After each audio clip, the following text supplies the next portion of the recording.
berjalan dalam firman-Mu, hatiku siap.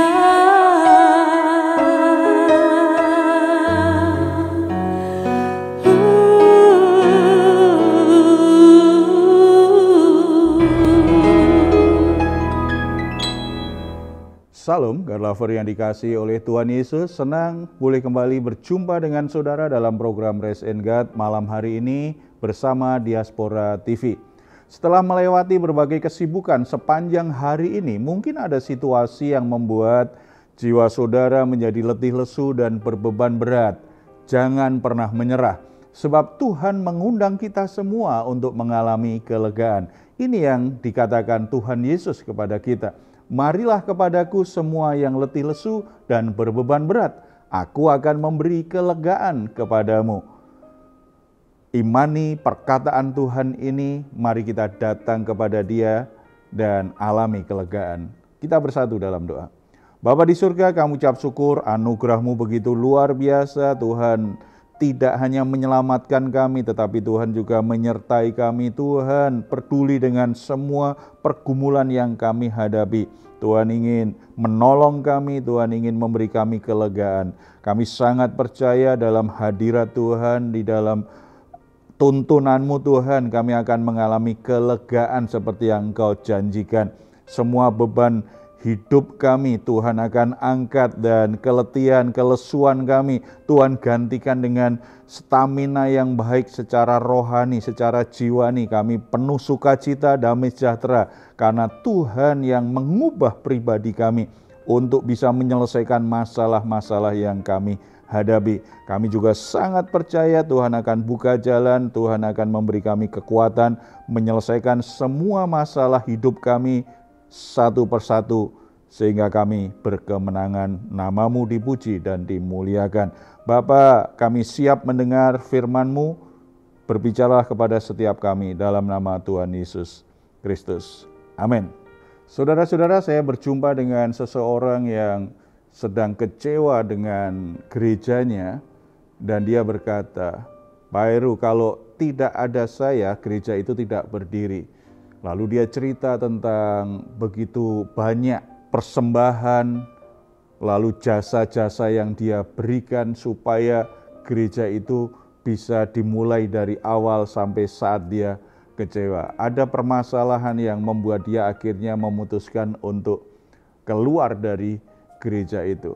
Permasalahan utamanya sebenarnya bukan dia keluar dari gereja itu, tetapi pandangannya bahwa kalau tidak ada saya, gereja itu tidak mungkin bisa berdiri. Dengan kata lain, dia sedang berkata bahwa dialah yang menentukan gereja itu bisa berdiri atau tidak. Sementara kita tahu bahwa gereja adalah milik Tuhan. Gereja adalah sebuah lembaga yang Tuhan dirikan. Tuhan bekerja dengan cara yang ajaib supaya gerejanya bisa tegak berdiri melewati semua permasalahan, bisa menerobos setiap komunitas, setiap lingkungan, suku bangsa, supaya gerejanya bisa didirikan. Ya, Tuhan memang memakai seseorang, dan biasanya tidak hanya satu orang, banyak orang Tuhan pakai untuk memulai pelayanan dan mendirikan gerejanya. Dia dalam banyak hal memang berjasa, tetapi harus ingat bahwa pelayanan pun, kesempatan untuk berbuat sesuatu itu adalah untuk Tuhan. Kita akan renungkan firman Tuhan bahwa sesungguhnya Tuhan itu memberi kita kesempatan melayani, bukan berarti Dia butuh bantuan kita.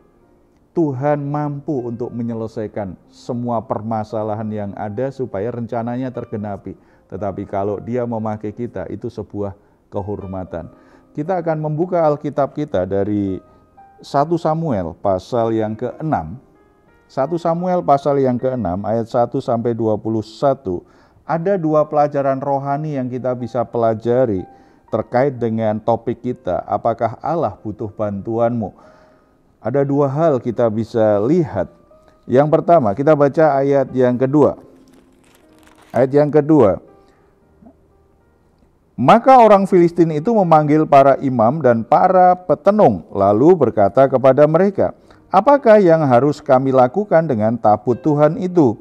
Beritahukanlah kepada kami bagaimana kami harus mengantarkannya kembali ke tempatnya. Ayat 3, lalu kata mereka, apabila kamu mengantarkan tabut Allah Israel itu, maka janganlah kamu mengantarkannya dengan tangan hampa, melainkan haruslah kamu membayar tebusan salah satu kepadanya.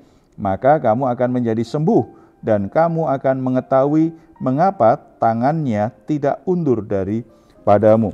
Bagian pertama ini menegaskan kepada kita semua bahwa Tuhan itu sanggup bertindak sendirian. Tanpa perlu dibantu, Tuhan bisa bertindak. Walaupun saat itu tabut perjanjian sedang dikuasai oleh orang Filistin, kemudian Tuhan membela dirinya sehingga patung berhala mereka roboh, sehingga orang-orang yang ada di dekat area tabut itu diletakkan, mereka menjadi sakit. Tuhan bisa bertindak dengan caranya sendiri tanpa ada satu orang pun yang membantu dia. Tuhan bisa bertindak.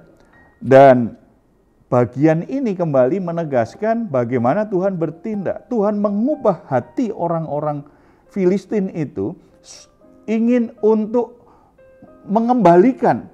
Jadi mereka sudah merampasnya, dan itu biasa dalam peperangan, biasanya apa yang dimiliki musuhnya itu akan dirampas.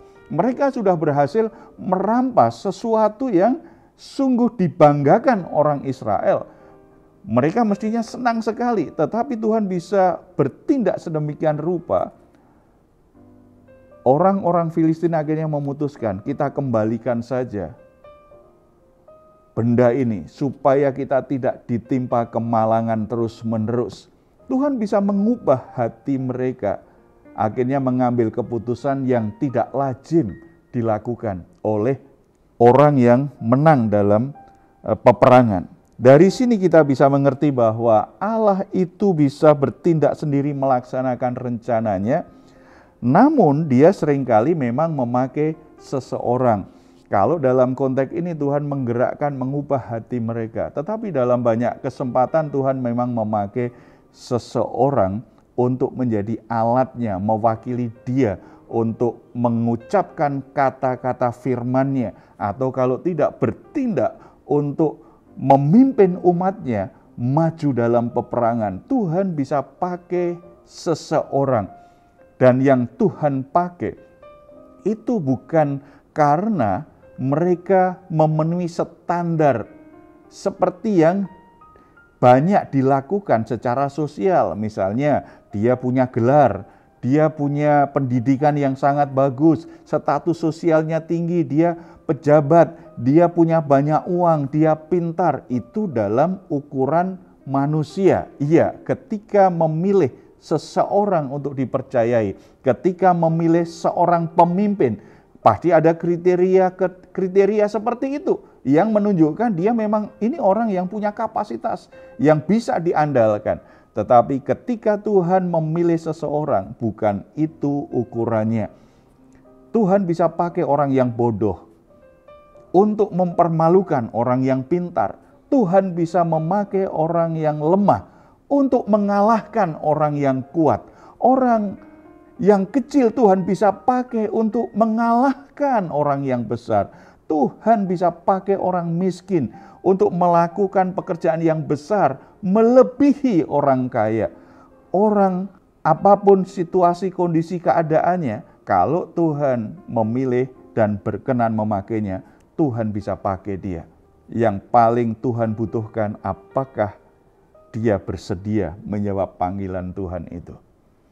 Tuhan melihat hati manusia dan melihat dia menyediakan diri dipakai Tuhan atau tidak.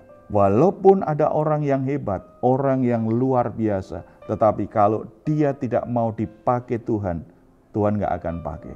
Tetapi orang yang sederhana, orang yang lemah, orang yang dianggap bodoh oleh orang lain, tetapi kalau dia bersedia, Tuhan akan pakai. Tuhan akan perlengkapi dengan hikmat, kuasa, dan semua yang dia butuhkan supaya dia bisa menyelesaikan pekerjaannya. Tetapi kalau orang menolak, tidak pernah menghalangi rencana Tuhan, terus bisa berproses sampai tergenapi. Jadi kalau kita saat ini diperkenan Tuhan untuk melakukan tugas pelayanan kita, bentuknya apa, kegiatannya apa, kita punya posisi apa di gereja, punya jabatan apa, kita bisa lakukan apa. Apapun status jabatan dan pekerjaan kita, lakukan sepenuh hati. Itu sebuah kehormatan yang Tuhan berikan. Kalau kita tidak mau, orang lain yang akan dipakai. Kalau orang lain juga tidak mau, tidak akan pernah menghalangi pekerjaan Tuhan harus terus berlanjut. Ini yang terjadi. Tuhan bisa ubah hati musuh menjadi orang yang akhirnya berinisiatif mengembalikan tabut perjanjian itu. Yang kedua, kalau kita baca ayat 19. Dan ia membunuh beberapa orang Bet-Semes karena mereka melihat ke dalam tabut Tuhan. Ia membunuh 70 orang dari rakyat itu. Rakyat itu berkabung karena Tuhan telah menghajar mereka dengan dahsyatnya. Dari sini Tuhan ingin mengajar kita, pentingnya kita menghormati kekudusan Tuhan. Tuhan itu tidak bisa dipermainkan, Tuhan tidak bisa dipermalukan. Manusia bisa saja mengolok-olok Tuhan. Kita tidak perlu membela Tuhan, Tuhan bisa membela dirinya sendiri. Yang perlu kita bela adalah iman kita supaya tidak tergoncangkan ketika orang mengolok-olok Tuhan kita. Kita menjaga hati kita supaya kita tidak goyah, tidak bimbang. Kita tetap yakin pada kebenaran yang kita imani. Tetapi Tuhan itu tidak perlu kita bela. Karena kitalah yang butuh pembelaan Tuhan. Bukan Tuhan yang perlu kita bela. Tuhan itu tidak terkalahkan oleh siapapun. Kalau kita lihat ayat tadi yang barusan kita baca. Orang coba melanggar dan tidak memperdulikan kekudusan Tuhan. Ketika ingin melihat tabut itu, maka ada beberapa orang yang meninggal, bahkan yang langsung meninggal waktu itu ada 70 orang karena melanggar kekudusan Tuhan. Dalam hidup kita ini bicara bagaimana kita menghormati Tuhan, kita tidak mempermainkan nama Tuhan, kita tidak mencobai nama Tuhan. Kita harus sungguh-sungguh menghormati pribadi Tuhan. Ketika kita beribadah, kita harus menghormati Tuhan. Jangan main-main ketika beribadah. Ketika kita melayani, kita harus sungguh-sungguh menghormati Tuhan. Jangan main-main dengan pelayanan. Demikian juga ketika kita bekerja sepenuh hati untuk Tuhan. Jangan mempermainkan Tuhan. Kita tahu bahwa kita harus bekerja sepenuh hati untuk Tuhan. Kita harus bekerja keras. Kita harus bekerja dengan jujur. Kita harus bekerja sebaik-baiknya. Lalu kita mencobai Tuhan. Kita berdoa supaya Tuhan memberkati pekerjaan kita. Sementara kita main-main dalam pekerjaan. Kita tidak bertanggung jawab. Itu namanya mempermainkan nama Tuhan. Kita harus lakukan tetap menghormati Tuhan dalam dunia kerja. Demikian juga dalam pernikahan kita. Jangan main-main, jangan mempermainkan Tuhan dengan cara mempermainkan pernikahan. Kalau kita sudah menikah, tetap menjaga kekudusan, setia dengan pasangan kita. Bukan karena pasangan kita sempurna, tetapi karena kita menghormati Tuhan. Karena kita sungguh-sungguh menjaga kekudusan hidup kita di hadapan Tuhan. Bukan karena pasangan kita orang yang sempurna. Demikian juga kalau kita sebagai anak, kita menghormati orang tua kita. Bukan karena orang tua kita sempurna, tetapi karena kita menghormati Tuhan. Kita menjaga kekudusan hidup kita dalam pergaulan, bukan karena tidak ada kesempatan, tetapi karena kita menghormati Tuhan. Tuhan tidak bisa dipermainkan. Tuhan tidak bisa dipermalukan. Ketika ada orang-orang yang tetap melakukannya, dia akan berhadapan dengan keadilan Tuhan. Dan keadilan Tuhan itu tegas dan tidak bisa dipermainkan. Oleh sebab itu, mari kita periksa hati kita. Apakah selama ini saya sungguh-sungguh sudah menghormati Tuhan. Apakah selama ini saya menghormati Tuhan dengan cara melayani, bekerja, membangun rumah tangga maupun bergaul dengan cara yang baik, yang kudus, yang benar di hadapannya? Bersyukur untuk semua kesempatan yang Tuhan berikan. Jangan merasa kita berjasa di hadapan Tuhan. Tuhanlah yang paling berjasa dalam hidup kita. Patut kita layani, patut kita muliakan. Kita bersatu dalam doa. Bapa di surga, kami ucap syukur karena anugerah-Mu dalam Yesus Kristus sempurna dalam hidup kami. Luar biasa apa yang Tuhan sudah percayakan kepada kami, Tuhan. Di antara kami ada yang Tuhan percaya dengan pelayanan yang begitu bagus, begitu baik, dengan karunia-karunia yang bisa kami pakai dalam pelayanan dengan baik. Di antara kami Tuhan juga percayakan kepada kami kesempatan-kesempatan kerja yang sangat baik, dengan gaji yang sangat baik. Di antara kami Tuhan juga percayakan dengan pernikahan yang baik, rumah tangga yang baik, dan komunitas yang baik. Dalam segala hal yang Tuhan sudah percayakan, biarlah kami tetap menghormati Tuhan. Memang tidak sempurna, orang-orang di sekitar kami tidak ada yang sempurna, tetapi tidak jadi alasan bagi kami akhirnya kami tidak menghormati Tuhan. Tidak ada alasan bagi kami untuk tidak menjaga kekudusan kami. Dan tidak ada alasan bagi kami juga memegahkan diri bahwa kami adalah orang-orang yang sudah berjasa kepada Tuhan. Betapa sombong kalau itu kami lakukan. Dalam segala sesuatu yang kami lakukan dan yang kami miliki, biarlah hati kami senantiasa dipenuhi dengan ucapan syukur, karena itu semua adalah berkat-Mu, itu semua adalah anugerah-Mu. Melaluinya menjadi kesempatan bagi kami untuk semakin melayani Tuhan, semakin memuliakan Tuhan, dan menjadi berkat bagi orang-orang di sekitar kami. Terpuji nama-Mu Bapa, dalam nama Tuhan Yesus. Amin.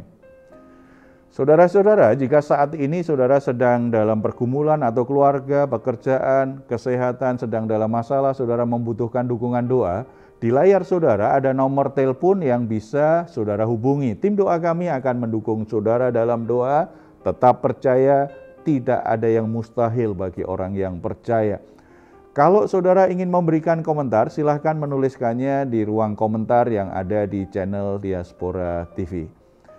Sebelum kita berpisah, mari kita perkatakan bersama-sama Mazmur 4 ayat 8 sampai 9. Engkau telah memberikan sukacita kepadaku lebih banyak daripada mereka ketika mereka kelimpahan gandum dan anggur. Dengan tentram aku mau membaringkan diri lalu segera tidur, sebab hanya Engkaulah ya Tuhan yang membiarkan aku diam dengan aman. Puji Tuhan, selamat beristirahat. Mari kita nikmati bersama-sama Rest and God malam hari ini. Tuhan Yesus memberkati kita semuanya. Salam.